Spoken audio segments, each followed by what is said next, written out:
प्यारे बच्चों, अस्सलाम वालेकुम।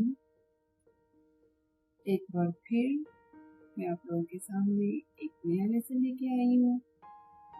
उम्मीद है आप सब ठीक होंगे और जो मैंने आपको पिछली वीडियो में पढ़ाया वो आप लोगों ने रिवाइज किया होगा, खुशखबरी भी की होगी और पढ़ाई भी की। आज का लेसन स्टार्ट करने से पहले मैं अलावा कर लेती हूँ। पिछली वीडियो में हमने सीखा हमद के मायने क्या है। नज़्म को हमने दुरुस्त तलफ़्फ़ुज़ के साथ अदायगी करना सीखी। नज़्म से अल्लाह की बनाई हुई चीज़ों के नाम पहचाने हमने और खुशखबरी। तो बच्चों, आज मैं आपको नज़्म की पढ़ाई करने के बाद और खुशखबरी करने के बाद आपको मुश्किल अल्फाज के मायने करवाऊंगी, लेकिन चूंकि मैं आपको पढ़ा चुकी हूँ नज़्म के मुश्किल अल्फाज के मायने मैंने आपको साथ साथ बताए थे, इसलिए आज आप लोग खुद देखेंगे कि लफ्ज़ का सही मायने कौन सा है और फिर हम दुरुस्त मायने के नीचे खत कशीद करेंगे। खत कशीद मतलब अंडरलाइन करेंगे। तो आए बच्चों, हम स्टार्ट करते हैं। दुरुस्त मायने के नीचे खत कशीद कीजिए। खत कशीद इसका मतलब है, जैसे ये मैंने इसको अंडरलाइन किया हुआ है, मतलब पूरे जुमले के सामने, जुमले के नीचे या लफ्ज के नीचे, जो भी कहा गया है कि लफ्ज के नीचे करें। अगर जुमला पूछा गया होगा, जुमले का कहा गया होगा या पूछा गया होगा कि दुरुस्त जुमले के नीचे खत कशीद करें, तो जुमले पूरे जुमले के नीचे खत कशीद होगा। अगर लफ्ज का पूछा गया है तो लफ्ज के नीचे। खत कशीद का मतलब भी आप लोगों को क्लियर हो गया। तो इसका मतलब है कि लफ्ज के नीचे एक छोटी सी लाइन खींचे। जी बच्चों, तो नंबर 1 है पालनहार।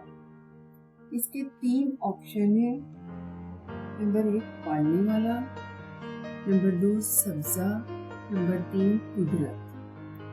अब आप लोग खुद सोचिए कि इसका क्या मतलब है। जी, पालनहार, पालन से ही निकला है पालने, पालन से निकला है पालने, पालनहार पालने वाला। जी, इसका मतलब है पालने वाला। नंबर 2 हरियाली, हरियाली।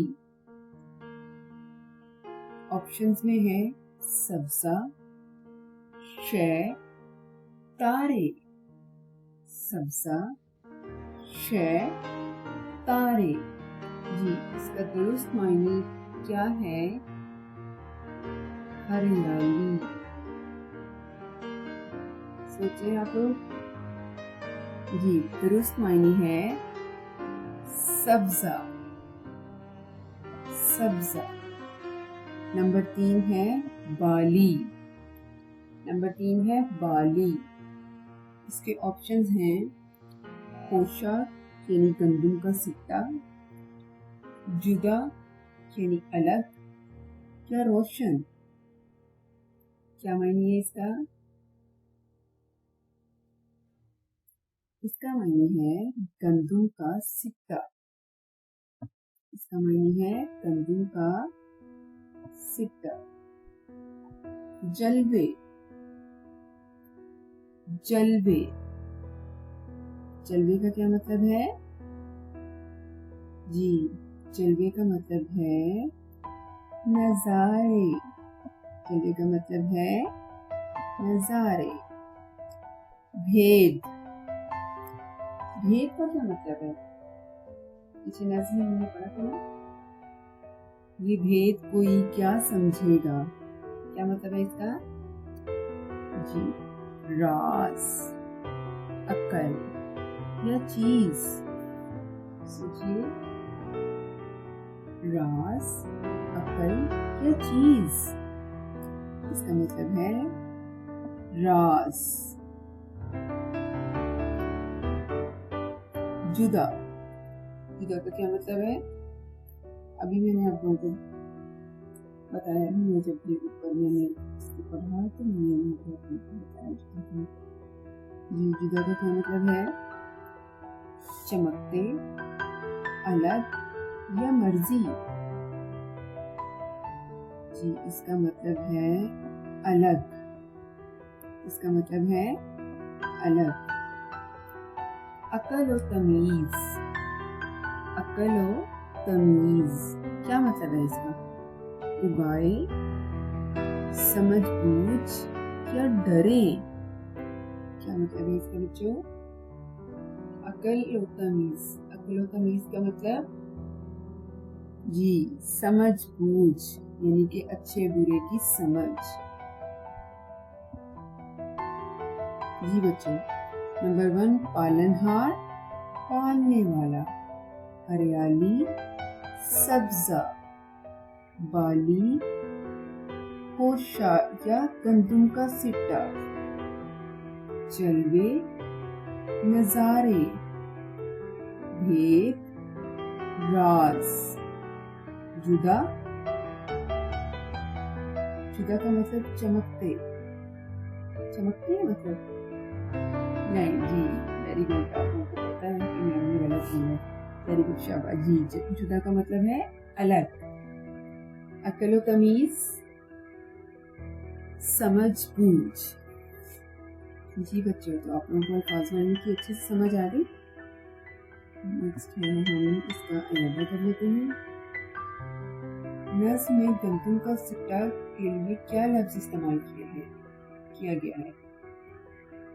नज़्म में गंदुम का सिट्टा यानी कोशा या गंदुम का सिट्टा के लिए क्या लफ्ज इस्तेमाल किया गया है? बाली। ये है गंदुम का सिक्का। इसके लिए नज़्म में इस्तेमाल किया गया है बाली। पालनहार का क्या मतलब है? पालनहार का क्या मतलब है? पालने वाला। पालनहार का क्या मतलब है? पालने वाला।